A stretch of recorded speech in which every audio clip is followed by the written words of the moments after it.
करें जिंदगी में क्या होगा, कुछ ना होगा तो तजुर्बा तो होगा।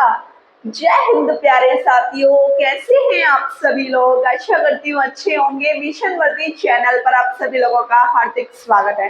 साथियों, जैसा कि मैं आपको बता दूं, स्टैटिक प्लेलिस्ट में सारी क्लासेस हैं। स्टैटिक की 1 से लेकर 28 तक सारी क्लास आपको मिल जाएंगी। क्लास 29 है। Delhi police, UP police, SSC GD के लिए ये क्लास आपकी मोस्ट इम्पॉर्टेंट है। और मैं वादा करती हूँ दिल्ली पुलिस वालों, क्योंकि दिल्ली पुलिस के लिए तो स्टैटिक का बहुत बड़ा रोल रहता है। तो मैं दिल्ली पुलिस वालों से वादा करती हूँ, अगर उन्होंने मेरी क्लासेस को लिया और अच्छे से पढ़ लिया तो आधे से ज्यादा आपकी स्टैटिक पूरी कंप्लीट हो जाएगी। ठीक है, तो हम पढ़ लेते हैं आज महत्वपूर्ण विद्रोह के बारे में। इनमें से क्वेश्चन पेपर में बन जाता है मतलब बन जाता है तो पढ़ना पड़ेगा, है ना। जो भी चीज हो रही है वो तो हमको करनी पड़ेगी। तो जैसा कि मैं आपको बता दूं, हमारा UP police constable, Delhi police constable के लिए चल रहा है सफलता बैच। आप भी एक वादा कीजिए कि आप सफल होकर दिखाओगे, क्योंकि मैं चाहती हूँ, मेरी उम्मीद आप हो, है ना। तो मेरी उम्मीदों को आप नहीं तोड़ोगे, है ना। चलो कोई नहीं, हम पढ़ लेते हैं महत्वपूर्ण विद्रोह के बारे में। क्लास 29 होने वाली है हमारी। एक तरफ मैंने लिखा है विद्रोह या आंदोलन, ठीक है। दूसरी तरफ प्रभावित क्षेत्र, आंदोलन, प्रभावित क्षेत्र, ठीक है। समझ गए ना। अब देखो, कोई भी विद्रोह होता है या कोई भी आंदोलन होता है तो कोई ना कोई क्षेत्र प्रभावित होता है या नहीं होता, बिल्कुल होता है। तो देखो, एक आंदोलन हुआ था सन्यासी आंदोलन या सन्यासी विद्रोह। इसके जो प्रभावित क्षेत्र थे वो कौन कौन से थे? बिहार, बंगाल, ठीक है। सन्यासी विद्रोह इंपॉर्टेंट है, ठीक है। सन्यासी विद्रोह जब हुआ था तो कौन कौन से क्षेत्र थे जिन पर प्रभाव पड़ा था? बंगाल और बिहार, ठीक है। दूसरा आपका हुआ था तैन भांगा आंदोलन, तैन भागा आंदोलन, ठीक है। कहीं कहीं इसको तैन भांगा आंदोलन भी बोला जाता है। इसका प्रभावित क्षेत्र था बंगाल। क्या था? बंगाल। अब बात कर लेते हैं तेलंगाना आंदोलन की। तेलंगाना आंदोलन का प्रभावित क्षेत्र क्या था? तो इसका प्रभावित क्षेत्र था आंध्र प्रदेश, ठीक है। फकीर आंदोलन का प्रभावित क्षेत्र बंगाल था, ठीक है। फकीर आंदोलन का प्रभावित क्षेत्र क्या था? बंगाल था। पहाड़िया विद्रोह का जो प्रभावित क्षेत्र था वो झारखंड था। ताना भगत आंदोलन का प्रभावित क्षेत्र बिहार था। अब बात करते हैं रंपाओ का जो विद्रोह हुआ था, रंपाओ का जो आंदोलन हुआ था उसका प्रभावित क्षेत्र क्या था? तो उसका प्रभावित क्षेत्र आंध्र प्रदेश था। कूका आंदोलन का प्रभावित क्षेत्र पंजाब था। बहुत इंपॉर्टेंट है आपका कूका आंदोलन। मोपला विद्रोह का प्रभावित क्षेत्र मालाबार था। आज इसको केरल बोला जाता है। मालाबार को आज प्रेजेंट में क्या बोला जाता है? केरल बोला जाता है। दक्कन का जो विद्रोह हुआ था, दक्कन का जो आपका आंदोलन हुआ था, इसका प्रभावित क्षेत्र महाराष्ट्र था, ठीक है। स्क्रीनशॉट ले लीजिए। अब आपका अगला आंदोलन है चुआरो आंदोलन, या हम इसको चुआरो विद्रोह भी कह सकते हैं। इसका प्रभावित क्षेत्र था बंगाल, ठीक है। चुआरो के बाद चेरो विद्रोह, इसका प्रभावित क्षेत्र था झारखंड का पलामू, ठीक है। ये चीजें आपको याद करनी होंगी। ये मत सोचना कैसे याद करें भाई, आंदोलन में से प्रश्न पेपर में पूछ लिया जाता है, ठीक है। पॉलीगरो आंदोलन का जो प्रभावित क्षेत्र था वो था तमिलनाडु। भील आंदोलन का जो प्रभावित क्षेत्र था पश्चिम घाट था, भील का। और रामोसी का प्रभावित क्षेत्र पश्चिम घाट है।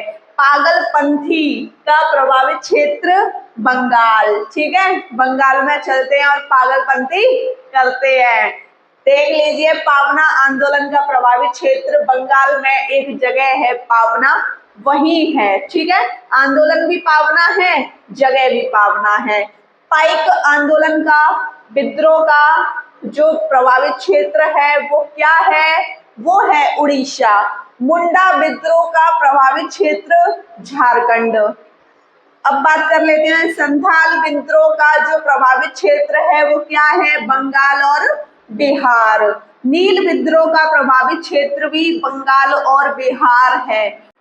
फरायजी आंदोलन का प्रभावित क्षेत्र क्या है, बंगाल है। ठीक है, स्क्रीनशॉट ले लीजिए और आपको आंदोलन सारे याद होने चाहिए। अगला आंदोलन है आपका अहोम आंदोलन। इसका प्रभावित क्षेत्र था असम। अहोम से असम, याद हो गया। वहाबी विद्रोह का प्रभावित क्षेत्र था बिहार और उत्तर प्रदेश। कोल विद्रोह का प्रभावित क्षेत्र छोटा नागपुर का पठार को हम क्या बोलते हैं, भारत का दूध। आपको पता है ना ये कहाँ पर है, झारखंड में। भूमिज आंदोलन का प्रभावित क्षेत्र झारखंड का रांची। और जो आपका खासी आंदोलन हुआ था वो असम में हुआ था। ठीक है, जैसा कि साथियों आप देख पा रहे हो विज्ञान की प्रमुख शाखाओं के बारे में हम पढ़ लेते हैं, इधर से भी क्वेश्चन बनता है। ठीक है, एक तरफ मैंने विज्ञान की शाखाएं लिखी हैं और एक तरफ मैंने अध्ययन लिखा है। ठीक है, पूछा जाता है कि बताइए फलों का अध्ययन किस में किया जाता है, तो आपको पता होगा तो आप बता दोगे कि पोमोलॉजी में किया जाता है। ठीक है, एक है आपका समुद्री जीवों का उत्पादन का अध्ययन किस में किया जाता है, समुद्री जीवों के उत्पादन का अध्ययन किया जाता है मैरी कल्चर में। किस में किया जाता है, मैरी कल्चर में। मनुष्य के सौंदर्य का अध्ययन किस में किया जाता है, तो कैलोलॉजी में किया जाता है मनुष्य के सौंदर्य का अध्ययन। ठीक है, मनुष्य के सौंदर्य का अध्ययन किस में किया जाता है, कैलोलॉजी में। जीवों के आनुवांशिक लक्षणों के पीढ़ी दर पीढ़ी हस्तांतरण, ठीक है, हस्तांतरण की प्रक्रिया का अध्ययन किया जाता है जेनेटिक्स में। ठीक है, जीन्स का स्थानांतरण, ठीक है, ट्रांसफॉर्मर। अब आप देख लीजिए ब्रह्मांड का अध्ययन किस में किया जाता है, कॉस्मोलॉजी में। और फलों का अध्ययन किया जाता है पोमोलॉजी में। ये चैप्टर भी आपका काफी इंपॉर्टेंट है तो आपको पढ़ना होगा। अब आप देख लीजिए तंत्रिका तंत्र का अध्ययन किया जाता है न्यूरोलॉजी में। मिट्टी का अध्ययन करते हैं पेडोलॉजी में। मिट्टी का अध्ययन किस में किया जाता है, पेडोलॉजी में। मछलियों का अध्ययन किस में किया जाता है, पिसीकल्चर में मछलियों का अध्ययन किया जाता है। फूलों के अध्ययन की बात आ जाए तो फ्लोरिकल्चर। फूलों के अध्ययन की बात आ जाए तो फ्लोरिकल्चर। शैवालों का अध्ययन किस में किया जाता है, फाइकोलॉजी में। मधुमक्खी वाला बहुत बार पेपर में पूछा गया है।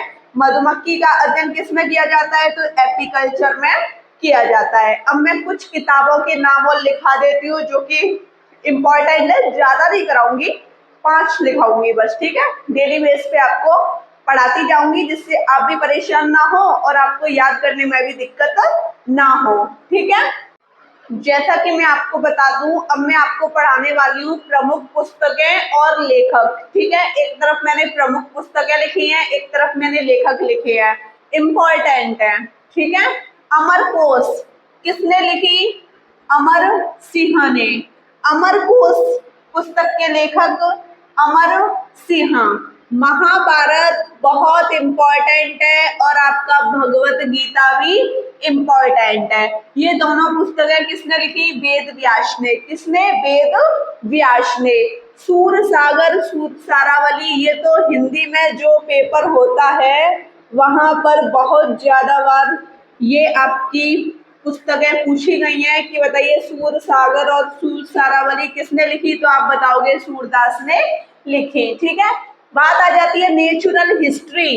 पुस्तक किसने लिखी, पिलनी ने। किसने, पिलनी ने नेचुरल हिस्ट्री पुस्तक लिखी। कामसूत्र पुस्तक किसने लिखी, बादशायन ने कामसूत्र पुस्तक लिखी। ठीक है, किताबुल हिंद पुस्तक किसने लिखी, अलबरूनी ने किताबुल हिंद पुस्तक लिखी। इसका आप स्क्रीनशॉट ले लीजिए। साथियों आज की क्लास में इतना ही। आपको आज की क्लास कैसी लगी मुझे कमेंट सेक्शन में अवश्य बताइएगा। वीडियो अच्छी लगी हो तो चैनल को सब्सक्राइब कीजिएगा, लाइक कीजिएगा, शेयर कीजिएगा। जय हिंद साथियों।